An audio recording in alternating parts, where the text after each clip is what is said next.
Welcome back.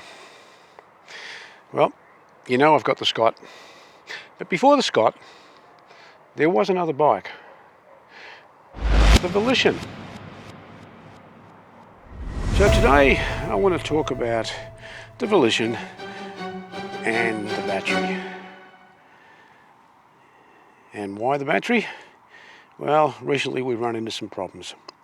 So let's talk about it. So why do I want to talk about the battery?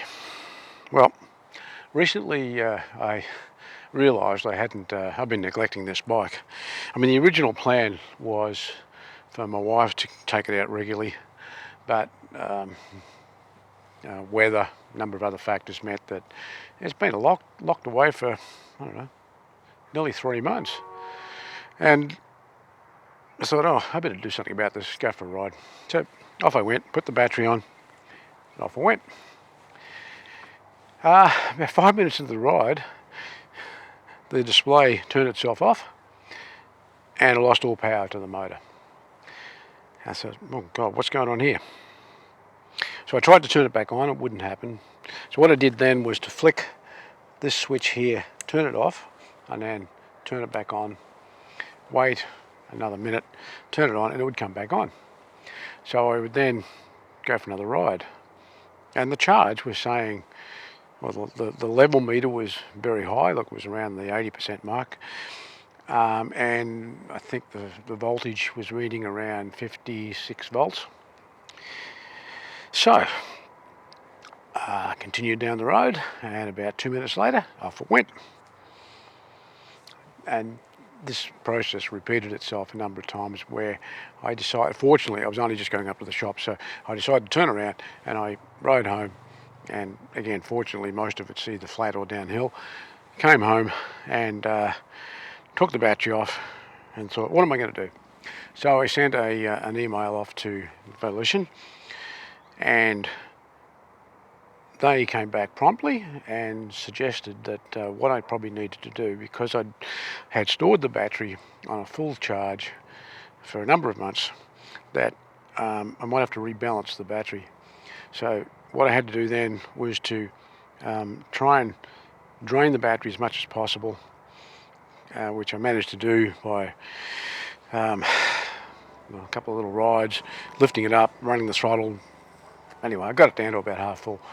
I then charged it, put it back on, went for another ride, and this time it lasted for just on 7 kilometres, and that was around 20 minutes of riding. And okay, fine.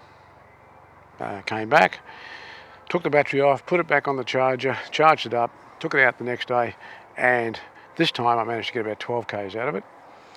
And that's been the progression up until now.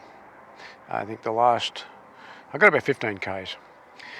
Now look, I think, and so you combine the fact that the battery's 2 years old, I've done just over 2,500 kilometres, and I left it fully charged for nearly 3 months. The battery's starting to get knocked around a bit. The Scott over here, the Bosch system, I've done a lot of research on this, and I don't think I'll run into those sort of problems. And so here is the moral. So you can buy a bike like this for about half the price of this, but you are going to run into these sort of problems where this will go on for years and years and years without those sort of problems. Look, I'm not saying these are bad bikes. These are good bikes. Actually, the frame is absolutely brilliant. And to be honest with you, if I wanted to spend a bit of money, I would put 29 wheels on, put a 12-speed group set on the back there, a new derailleur, probably a Fox, change the suspension systems to Fox, and this would actually turn into a really good bike. But by the time I spent that money, we're getting up into this territory. And the problem with that is that the frame and everything, and the running group, very similar, but the motor and the battery system on these bikes are pretty rudimentary compared to them. I'm trying, you know what's worrying me? I am not trying to put these down. It all comes back to money. The Bafang system is a good system. They have proven themselves for some years now to be a really good, especially a kit motor. But their control systems in respect to your power demands really, they are nothing on the Bosch systems that are on the Scott. So, there's two things. First off, look after your battery. Doesn't matter whether you buy this system or that system, look after it. Use it, charge it, but if you are going to leave the battery for some period, degrade it into about half and then store it. And I think that was one of the problems. That's something, that's a mistake I made. And I'm paying for it now. Look, the truth is, I've been able to get probably about half the performance back of this battery. It's going to be fine for taking this up the street to go shopping.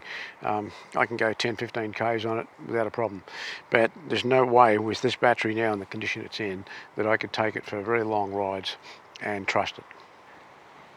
So the choice is yours. You can buy, look, there's lots of good bikes out there. So I think what I'm trying to say is this: maybe, look, in my case, I wanted a bike that was capable of doing almost anything, and I've paid for it and I've got what I want. But if you're looking for an e-bike and you don't really need the suspension system that I've got on the Scott, I would probably recommend that you look at e-bikes that have good quality Bosch or Shimano systems on them. And so you'll still pay less than that, but you'll be getting longevity in respect to the electrical system. I think that's what I'm trying to get at. It's pretty important that you store the battery inside, not leave it out in the shed, out in the cold, especially with these Melbourne cold winters. That's number one. Conversely, if you live in a tropical area or a hot area, I would tend to store the battery somewhere where it's a bit cooler. So things like that, storing the battery in a cold area, storing the battery with a full charge for very long periods are not good for it. Probably the other thing is just to go out and use them regularly. So I think I'll leave that at the moment until my next video. Thanks for watching. Goodbye.